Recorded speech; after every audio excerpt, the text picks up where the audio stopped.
हाय, hello, नमस्कार प्रेक्षकांनो. स्वागत आहे तुम्हा सगळ्यांचं आजच्या आपल्या छानशा व्हिडिओमध्ये. तर प्रेक्षकांनो, घरोघरी मातीच्या चुली ही मालिका दिवसेंदिवस खूपच रंजक होत चाललेली आहे. यामध्ये येणारे नवनवीन ट्विस्ट हे आपणास पाहण्यास खूप उत्सुकता असते आणि तसंच काही आजच्या एपिसोडमध्ये देखील झालेलं आहे प्रेक्षकांनो. तर इथे आता शर्वरीचा जो काही ड्रामा चालू आहे, शर्वरीच्या चेहऱ्यावर जे काही ते खोटेपणाचं मुकुट आहे ते आता उघडणार आहे. आता ते सगळं सत्य जानकीसमोर येणार आहे. तर असंच काही इथे प्रेक्षकांनो आजच्या एपिसोडमध्ये देखील घडलेलं आहे. तर चला बघूया नेमकं काय घडलंय. तर प्रेक्षकांनो, इथे शर्वरी ही आता रात्रीच्या वेळेस लपून छपून ही आता जानकी आणि ऋषिकेच्या रूममध्ये आलेली असते. आता ते दोघेही गाढ झोपलेले असतात. शर्वरीला इथे आता ऑफिसच्या लॉकरची चाबी शोधायची असते आणि ती आता जानकीच्या रूममध्ये असते. त्यामुळे त्यांच्या रूममध्ये ती आलेली असते. आता त्यांच्या दोघंही गाढ झोपलेले आहे हे बघून त्या संधीचा ती फायदा घेते.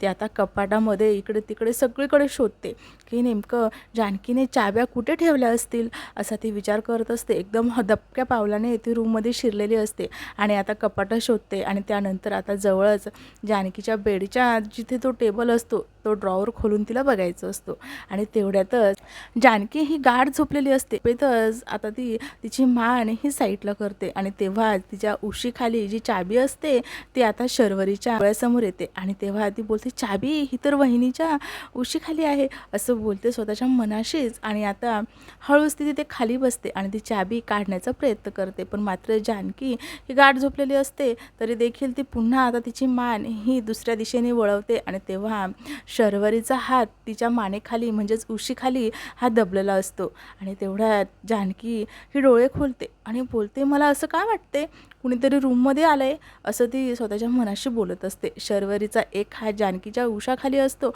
आणि शर्वरी ही बेडखाली लपलेली असते.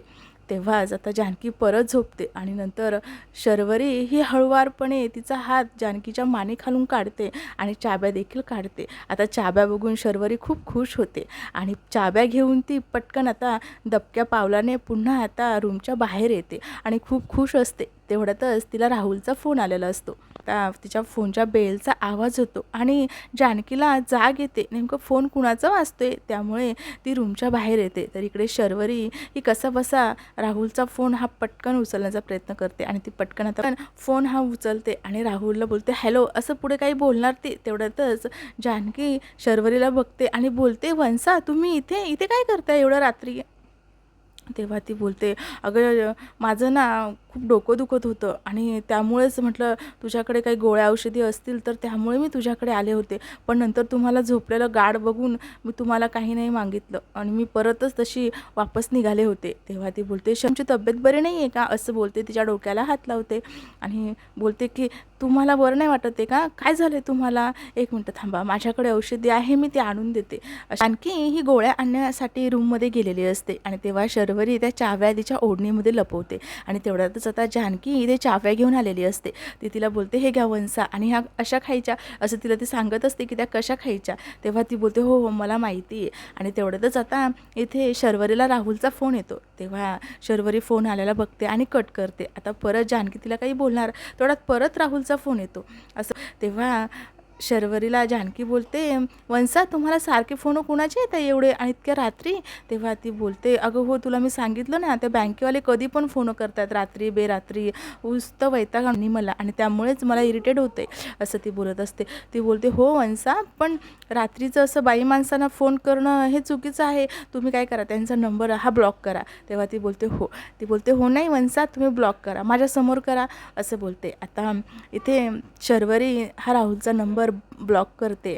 तेव्हा जानकी पुन्हा बोलते, वंसा तुम्ही केलाय ना नंबर ब्लॉक. तेव्हा ती बोलते, हो दाखवा असं ती बोलते आणि आता ती बघते तो नंबर तिने ब्लॉक केलाय का. शर्वरीने ब्लॉक केलेला असतो. तेव्हा जानकी बोलते, दाखवा वंसा. शर्वरी ही जानकीला दाखवते आणि आता ती बोलते, वंसा तो नंबर काय होता बघू द्या बरं एकदा. तेव्हा ती बोलते, नंबर कशाला. तेव्हा ती बोलते, नाही मी तुमच्या दादांना तो नंबर देते आणि त्याची पोलीस कंप्लेंट करायला हवायची. रात्री बेरात्री असं बाई माणसाला फोन करत असतात का, त्यांच्या विरोधात कंप्लेंट झालीच पाहिजेत पाहिजेत आणि तो फोन करणारा कोण आहे हे देखील कळालं पाहिजेत, असं काही ती आता इथे बोलत असते. आणि तेव्हा शर्वरी ही तिला खोटा नंबर आता सांगत असते एक एक आकडा करून आणि नंतर ती बोलते मी जाऊ. तेव्हा आता जानकी बोलते हो वंसा तुम्ही जा आणि आराम करा आता. इथे शर्वरीच्या वागण्याचं हे जानकीला थोडंसं वेगळंच फील होत असतं, कारण नेहमीप्रमाणे जसं काही शर्वरी वागते तशी ती वागत नसते. तिच्या वागण्यात बोलण्यात इथे जानकीला बदल जाणवत असतो.